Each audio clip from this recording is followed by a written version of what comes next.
Kami ucapkan selamat sahabat, Bapak Ibu Saudaraku yang kasih dalam Tuhan. Apa kabar Bapak Ibu semuanya? Saya harap semua dalam keadaan baik, sehat, tidak kurang suatu hal apapun. Dari Lumajang kami menyapa saudara-saudara, dan kami percaya Tuhan peliharakan kita semuanya dan siap untuk mendengarkan kebenaran firman Tuhan pada sahabat Tuhan yang kudus dan diberkati ini. Baik, sebelum kita membahas kebenaran firman Tuhan malam hari ini, pagi hari ini, mari kita tunduk kepala sejenak dan kita akan berdoa. Allah kami, Bapa yang di sorga, terpujilah namamu. Kami percaya bahwa kasih sayang Tuhan telah menyertai kami sepanjang minggu bekerja kami. Dan kami bersyukur boleh tiba pada hari Sabat yang kudus dan diberkati. Oleh karena belas kasih kemurahan Tuhanlah, maka kami diperkenankan untuk kembali beribadah, menyembah nama Tuhan. Kami siap untuk mendengarkan kebenaran firman-Mu Bapa. Urapi kami dengan kuasa roh-Mu. Dan biarlah pekabaran firman Tuhan ini dapat menjamah hati kami masing-masing. Terima kasih Tuhan, tolong kami untuk hidup lebih baik, benar di hadapan Tuhan. Dalam nama Tuhan Yesus kami sudah berdoa. Amin. Baik Bapak Ibu Saudaraku yang kasih dalam Tuhan, pekabaran kebenaran firman Tuhan pada sahabat Tuhan yang kudus dan diberkati ini, saya beri judul Kesetiaan Beribadah. Saya ingin tanya kepada saudara-saudara, dari 2 hari ibadah yang gereja kita resmikan untuk kita boleh gunakan secara waktu khusus untuk beribadah, yaitu Rabu malam dan Sabat pagi. Selain itu juga Vesper di sebagian gereja ada ya, tetapi sebagian gereja yang lain tidak ada Vesper. Yang terbesar atau yang paling sering dilakukan adalah Rabu malam dan Sabat pagi. Pertanyaan, di antara 2 hari ibadah tersebut, mana yang paling penting? Bagi saudara-saudara mungkin menjawab, hari Sabat lah yang paling penting. Itulah makanya hari Sabat selalu penuh. Walaupun tidak penuh-penuh amat. Tetapi bagaimana dengan hari Rabu?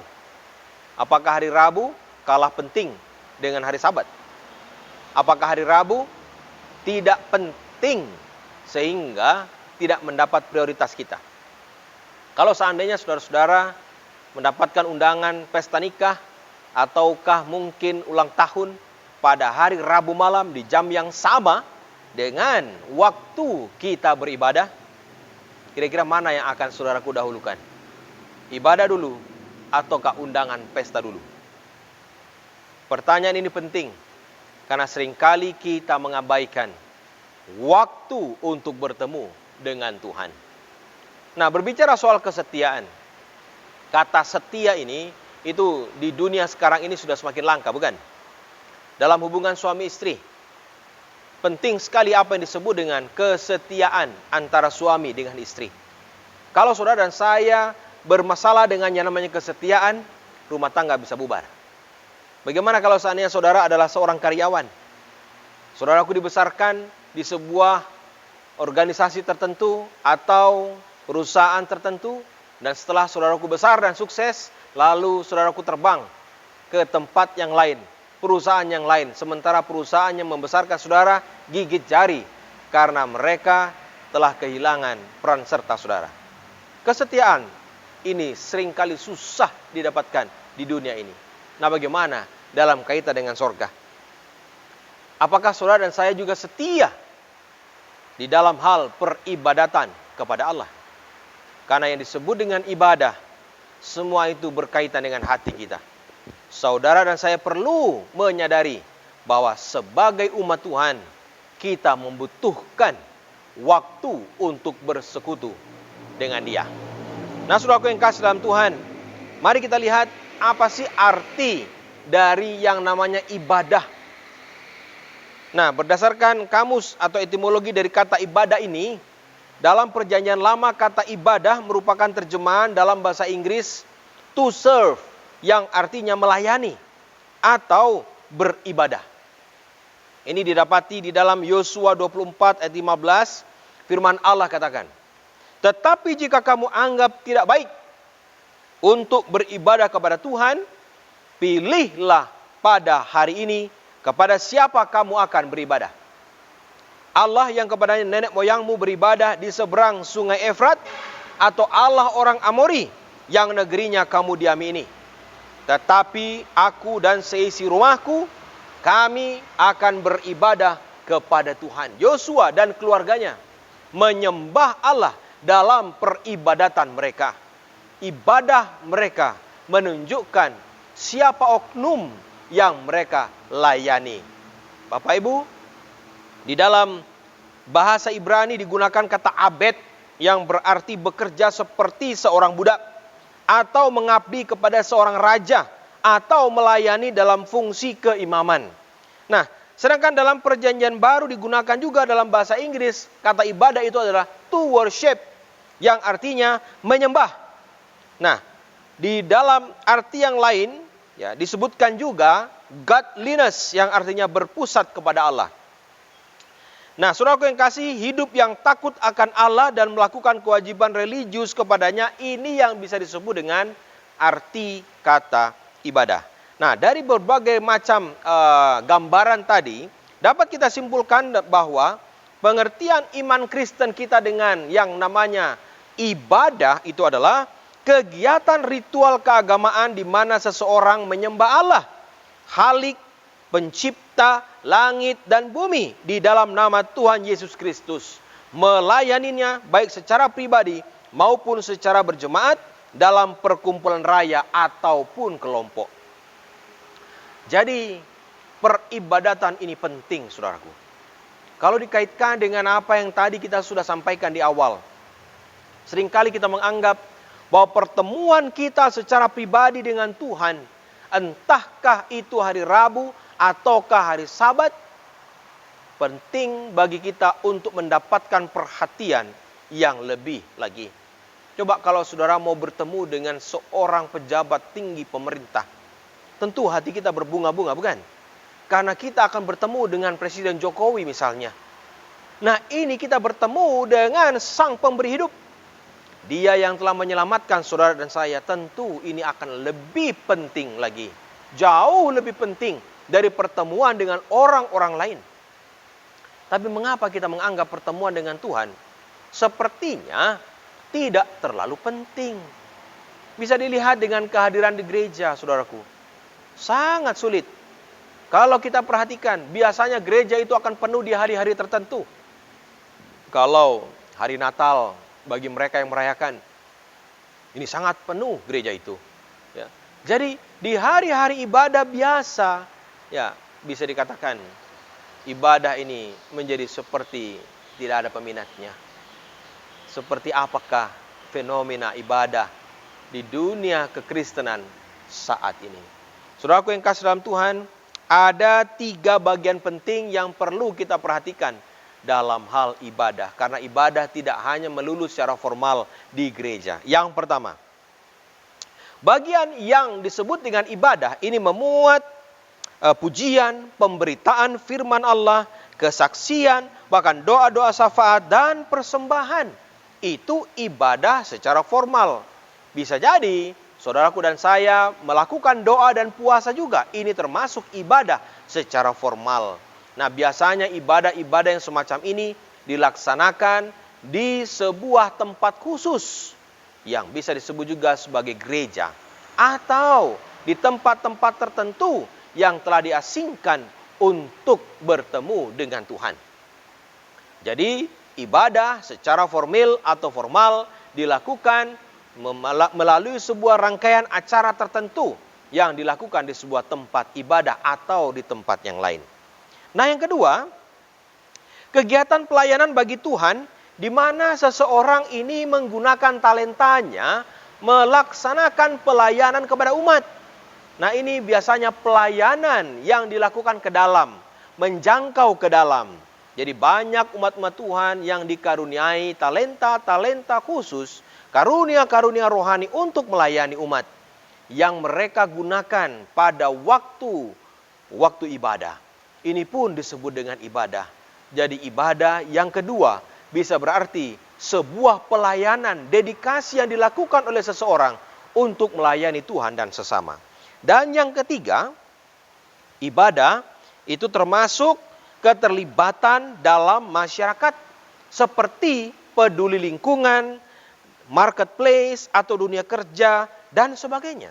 Jadi kehidupan dalam kesalehannya dinyatakan dengan sifat dan perbuatan Ini ditunjukkan secara etis, secara praktek, secara moral kepada masyarakat umum. Artinya, ibadah bukan hanya melulu menjangkau ke dalam, tetapi juga menjangkau keluar. Itu pun disebut dengan ibadah. Jadi kalau saudara dan saya, kita melayani umat-umat Tuhan, maka ini pun bisa menjadi sebuah ibadah kita kepada Allah. Nah, kalau saudara dan saya mengutamakan yang satu atau yang kedua, tidak yang ketiga, atau misalnya salah satu tidak dilakukan, maka ini pun menjadi cemplang, saudara. Cemplang artinya tidak seimbang. Saudara dan saya harus melaksanakan ketiga-tiganya. Secara formal kita ada di dalam gereja, kita juga melayani menggunakan talenta kita, dan kita juga peduli kepada sesama, melihat kebutuhan mereka, apa yang mereka perlukan pun kita boleh bantu. Inilah yang disebut dengan ibadah yang sesungguhnya. Baik saudaraku yang kasih, Nabi Yesaya memberikan sebuah peringatan.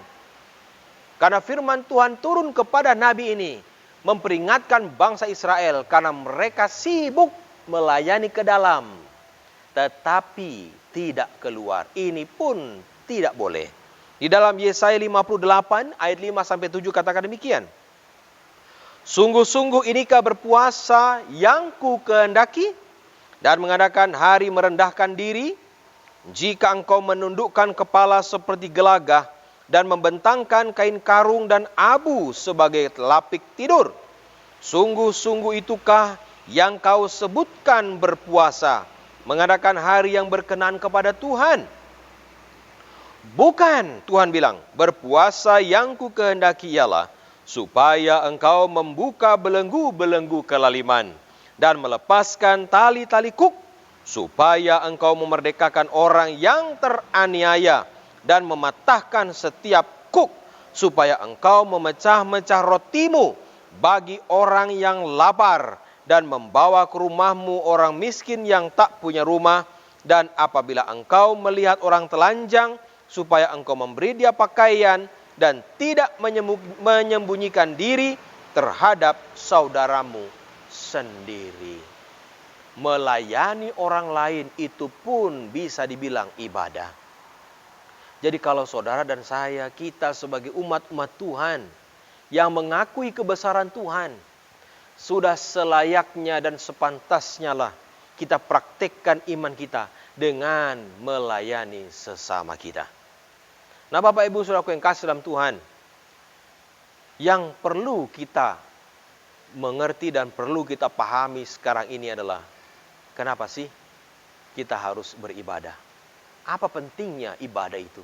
Kalau saya tidak mau ibadah, kenapa emangnya?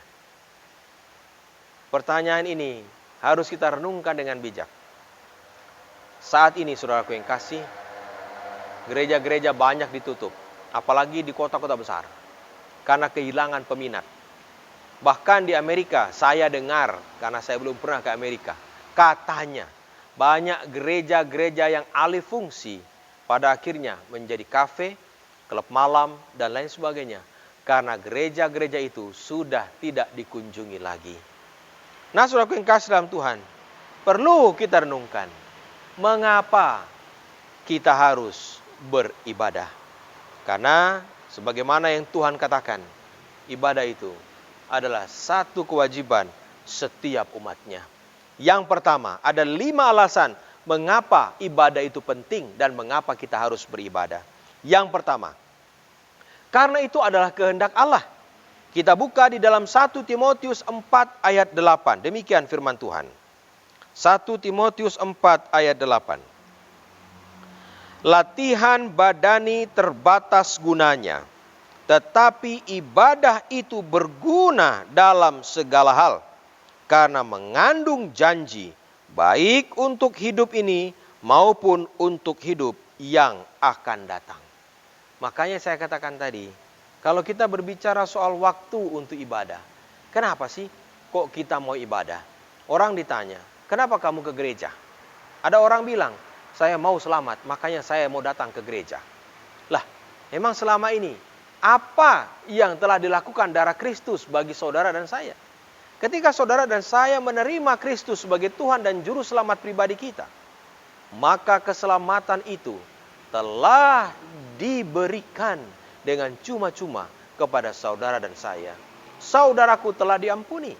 Tetapi banyak orang yang masih ragu dan menyatakan bahwa dia belum diselamatkan. Itu sebabnya dia merasa bahwa pada saat seseorang ini kehilangan waktu untuk datang kepada Tuhan, dia merasa menyesal. Jadi dia katakan, saya harus lebih banyak beribadah supaya saya sewaktu-waktu saya mati, saya bisa diselamatkan. Ini adalah alasan yang kurang tepat. Saat saudara dan saya beribadah, hanya satu hal yang perlu untuk kita pahami. Kenapa? Saya menyembah Allah. Saya datang ke gereja. Saya beribadah karena saya mencintai Dia. Kenapa? Kenapa saya mencintai Dia? Karena Dia lebih dulu mencintai saya. Dan karena cintanya yang besar kepada saya mau membalas cintanya itu dengan datang menyembah Dia di dalam Ka'bahnya. Makanya disebutkan di dalam Amsal 12 ayat 22 katakan, orang yang dusta bibirnya adalah kekejian bagi Tuhan, tetapi orang yang berlaku setia dikenannya. Artinya, orang-orang yang setia kepada Allah ini sangat dihormati Tuhan. Jadi saudaraku yang kasih, alasan pertama mengapa penting ibadah, kenapa saya harus beribadah, karena Tuhan mau supaya kita melakukannya. Yang kedua, orang tersebut akan mengalami kesetiaan Allah lebih mendalam lagi. Karena Allah setia kepada orang yang setia kepadanya. Jadi sebelum kita setia kepada Allah, Allah telah terlebih dahulu setia kepada kita. Jadi Bapak Ibu, bukanlah satu hal yang muluk-muluk kalau kita juga setia kepadanya. Nah, yang ketiga, kesetiaan sampai mati akan menghasilkan upah yang kekal, yaitu mahkota kehidupan. Bapak Ibu, di dalam Wahyu 2 ayat 10 katakan, hendaklah engkau setia sampai mati, dan aku akan mengaruniakan kepadamu mahkota kehidupan. Jadi, Tuhan mau supaya kita terus memelihara janji keselamatan itu. Kalau saudara dan saya tidak datang beribadah, maka kita tidak akan terus berada di dalam bara api kesetiaan tadi. Kalau saudara dan saya terus berada di dalam bara api itu, maka kesetiaan kita kepada Allah akan terus membara dan berkobar. Dan dikatakan tadi, bila mana tiba saatnya Dia datang, kita kedapatan setia. Yang keempat, ibadah yang dilakukan dengan setia dan hati yang penuh pengucapan syukur, besar manfaat atau faedah, bahkan keuntungannya. Bapak Ibu saudaraku yang kasih dalam Tuhan, saya rindu agar saudaraku boleh melihat bahwa setiap saat kita beribadah kepada Tuhan, tanpa kita sadari, kita merasakan keuntungan yang luar biasa. Tidak perlu saudaraku datang di sebuah gereja yang besar. Saya mau tanya sekarang, apa sih bedanya datang ibadah di gereja yang besar, megah, mewah, luar biasa pengikut, atau bisa dikatakan umatnya yang berjumlah ratusan bahkan ribuan, dengan ibadah yang dilakukan di sebuah gereja kecil, sederhana, di pedesaan barangkali, di tempat yang mungkin jarang dilirik orang? Apa bedanya? Kalau ditawarkan kepada saudara, mau ibadah di mana? Ya, barangkali kalau di Jawa ini tidak banyak pilihan, saudara. Kalau saudaraku datang ke sebuah kota, barangkali hanya satu-satunya gereja kita yang ada di situ, bukan? Tapi kalau di Manado, itu satu kota Manado itu banyak sekali gereja Advent. Jadi tinggal pilih, saudara. Ya. Kalau saudaraku misalnya bosan di gereja A, Bapak Ibu bisa pergi ke gereja Advent yang lain. Dan itu hanya beda kecamatan saja. Hanya beda jalan saja. Di sekitar Manado itu begitu banyak pilihan gereja. Mulai dari gereja yang kecil dengan anggotanya yang sederhana dan sedikit, dengan anggota gereja yang besar dan banyak dengan bangunan yang megah ada di Manado. Jadi mungkin di Jawa kita tidak bisa punya pilihan yang lain. Kalau di Lumajang misalnya, mau kemana? Tidak ada lagi gereja Advent selain di Gatot Subroto 64. Mau rekoso sedikit, lebih jauh lagi ke Tanjung Rejo. Itu pun 25 kiloan lah dari Lumajang. Kalau tidak mau bergereja di mana? Jember, jauh lagi. Nah, saudaraku yang kasih, apa sih bedanya? Apakah Tuhan hadir di gereja yang besar, yang mewah, dengan teknologi yang mentereng, dengan anggota yang klimis-klimis luar biasa? Atau Tuhan tidak hadir di gereja-gereja yang kecil, yang hanya menggunakan gitar saja untuk mengiringi musik, dengan bangku-bangku kayu yang sudah tua? Apakah saudara pikir bahwa Tuhan hadir di gereja yang besar, mewah, lalu di gereja yang kecil, yang minim fasilitas, dia tidak ada di sana? Kita manusia sering berpikir demikian, bukan? Kalau melihat gereja besar, banyak sekali umatnya. Banyak sekali yang rindu bertamu ke sana. Apalagi kalau diberikan kesempatan bersaksi di depan. Atau menyanyi di depan. Luar biasa. Baku rebe orang Manado bilang. Tapi kalau tidak masuk di kota yang kecil, di jemaat yang kecil, dengan hanya diiringi gitar saja, kira-kira silahkan jika ada yang memberikan kesaksian. Diam semuanya. Nah, saudara yang kasih, dengan jelas tadi dikatakan, gereja apapun, di tempat manapun, bila mana 2-3 orang berkumpul dalam namaku, Tuhan bilang, aku hadir.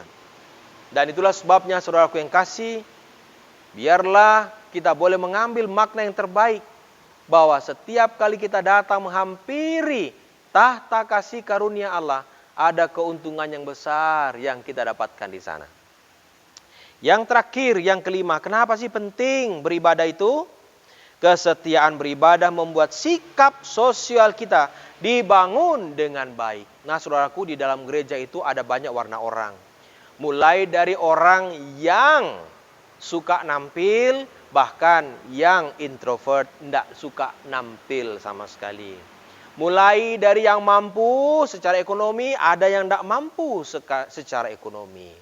Nah, di situ kita saling menjaga, saling mengisi satu sama lain.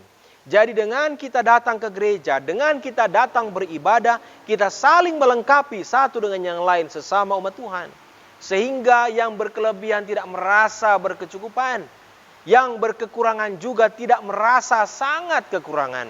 Karena yang lain saling memberikan tambahan, atau bisa dikatakan memberikan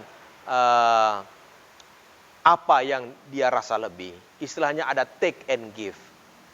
Itulah keuntungan dengan kita datang ke gereja. Penting beribadah. Jadi jangan lihat kalau Sabat datang ke gereja cepat-cepat. Tapi kalau Rabu tidur tidur saja di rumah. Tidak bagus itu ya. Jadi Tuhan mau supaya saudara dan saya, kita datang di setiap hari ibadah. Apakah itu hari Rabu, apakah itu hari Sabat, ini sangat penting, sama pentingnya. Karena kita bertemu dengan Sang Khalik yang menciptakan kita. Nah, Bapak Ibu saudara yang kasih dalam Tuhan, perlu ada kerentepan, niat. Nah, niat untuk beribadah dengan benar. Ya. Jadi kalau saudara dan saya kita mau beribadah, ya, dan rasa malas-malas itu harus tanamkan di sini, setting di sini, mindsetnya di setting di sini, sehingga saudara dan saya tidak absen lagi dalam beribadah. Nah, ada beberapa nasihat sederhana di sini.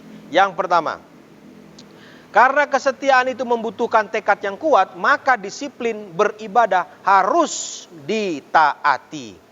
Jadi, jangan alergi jika saudara dan saya mau beribadah pada hari Rabu. Jangan cuma hari Sabat saja. Datanglah di setiap hari ibadah. Entahkah hari Rabu, kalau hari Jumat ada di gereja saudara, datang itu. Walaupun mungkin hanya lewat Zoom saja. Ya, apalagi di zaman pandemi sekarang ini. Di jam ibadah apa saja, datang saudara. Yang kedua, persiapkanlah diri sebelumnya dengan sebaik-baiknya. Kalau mau tiba hari Rabu atau hari Sabat, jam-jam ibadah, persiapkan jauh-jauh sebelumnya. Ya, supaya tidak buru-buru waktu kita datang beribadah. Ya, jadi harus ada persiapan untuk masuk di dalam jam-jam ibadah. Yang ketiga, selalu persiapkan waktu yang cukup waktu kita berangkat. Artinya, Kalau saudaraku dan saya mau berangkat ke gereja, supaya tidak terlambat, perkirakanlah waktu keberangkatan. Kalau misalnya dari sini ke Tunjung Rejo, itu sekitar 30 sampai 45 menit perjalanan normal, kalau tidak macet. Jadi pertimbangkan, kalau misalnya jam 9 mulai, jam 8 berangkat. Kalau misalnya di kota, di Lumajang, atau di kota-kota yang lain, dari rumah saudara berangkat ke gereja perlu waktu 10 menit. Estimasi mungkin macet dan lain sebagainya, berilah waktu 20 menit. Yang jelas, perkirakan dengan baik waktu saudaraku berangkat, agar tidak terlambat ke gereja. Yang berikutnya, yang keempat, bawalah perlengkapan ibadah saudara. Apakah Alkitab, lagu Sion, buku catatan, dan lain sebagainya untuk mencatat. Jadi jangan datang ke gereja, istilahnya lembean kangkung. Artinya jangan datang ke gereja dengan tidak membawa apa-apa. Kalau orang berangkat ke sawah itu bawa cangkul, saudara. Kalau orang berangkat kerja di kantor, dia bawa buku-bukunya, bawa mapnya, bawa bolpennya. Kalau ke gereja, bawalah Alkitabmu. Supaya kita bisa berkomunikasi dengan Tuhan dengan cara yang layak. Saya anjurkan kalau boleh bawalah Alkitab konvensional, yaitu Alkitab cetak. Bukan Alkitab elektronik yang bisa dikatakan saat ini semua ada di HP. Kurang baik. Jadi cobalah bawa Alkitab saudara, yang seperti ini, bawa, buka ini di dalam gereja pada jam ibadah. Dan berikutnya,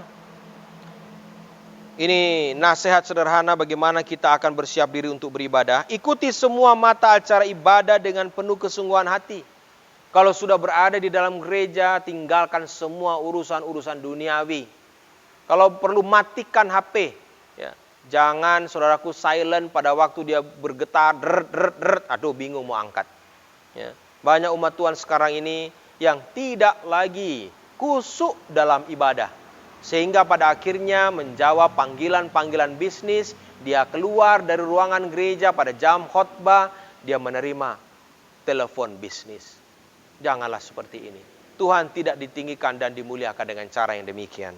Dan yang terakhir, mengajak orang lain untuk ikut beribadah akan membuat kita lebih bergairah dalam beribadah. Bawa tamu, saudara. Jadi kalau saudara dan saya punya kenalan, ajaklah dia ke gereja. Ini akan membuat semangat saudaraku beribadah lebih lagi. Nah, saudaraku yang kasih dalam Tuhan, mengakhiri pekabaran kebenaran yang boleh saya sampaikan pada sahabat Tuhan yang kudus dan diberkati ini adalah, waktu segera akan habis. Kita ini sedang berpacu dengan waktu. Kalau dunia katakan time is money, waktu adalah uang, tapi kita tidak. Waktu adalah bagaimana kita menyenangkan hati Tuhan dengan apa yang kita boleh lakukan. Dunia ini sementara bergerak menuju kehancuran. Pandemi ini hanya sebahagian saja dari tanda-tanda akhir zaman. Sudah waktunya bagi kita untuk menanggalkan segala beban dan kembali mengutamakan Tuhan dalam hidup ini. Saudaraku dan saya perlu untuk mengambil waktu yang terbaik. Bagaimana kita bisa lebih banyak lagi beribadah, menyembah nama Tuhan. Ayat terakhir, saya rindu kita buka Alkitab kita masing-masing di rumah, di dalam Ibrani pasal 10, ayat yang ke-25. Demikian firman Tuhan. Janganlah kita menjauhkan diri dari pertemuan-pertemuan ibadah kita, seperti dibiasakan oleh beberapa orang. Tetapi marilah kita saling menasehati, dan semakin giat melakukannya menjelang hari Tuhan yang mendekat. Semakin dekat kedatangan Tuhan, semakin giat kita beribadah. Bapak Ibu, saya rindu agar kita boleh meresapi pekabaran Tuhan pada sahabat Tuhan yang kudus dan diberkati ini. Ingatlah bahwa tidak selamanya nafas hidup itu ada di lubang hidung kita. Satu saat nanti kita tidak akan bisa lagi beribadah. Saat ini, mumpung kita masih dipercayakan nafas hidup ini, ayolah, mari kita datang beribadah dengan lebih sering lagi, dengan lebih tekun lagi, demi kemuliaan bagi namanya. Biarlah Tuhan memeteraikan benih firman ini dalam hati kita masing-masing, menolong kita untuk menjadi pelaku firman dan bukan pendengar saja. Amin. Mari kita tunduk kepala dan kita berdoa. Kami ucap syukur Bapa atas kasih setia Tuhan. Terima kasih nasihat Tuhan yang begitu indah pada sahabat Tuhan yang kudus dan diberkati ini. Kami rindu Bapa agar Tuhan boleh menolong kami lebih rajin, lebih tekun dalam ibadah kami kepada Tuhan. Dengan demikian Tuhan menolong kami, iman kami akan semakin bertumbuh di dalam Tuhan. Terima kasih Bapa. Biarlah kebenaran ini boleh menolong kami menjalani kehidupan kami di masa yang akan datang. Terima kasih Bapa. Jadilah kehendak-Mu dalam kehidupan kami. Mohon ampun banyak salah dan dosa kami. Dalam nama Tuhan Yesus kami sudah berdoa. Amin. Terima kasih banyak untuk kebersamaan kita. Saya berharap kita boleh berjumpa lagi pada sahabat Tuhan yang kudus dan diberkati sahabat yang akan datang. Kembali untuk puji dan besarkan namanya. Semoga Tuhan memberkati kita. Amin.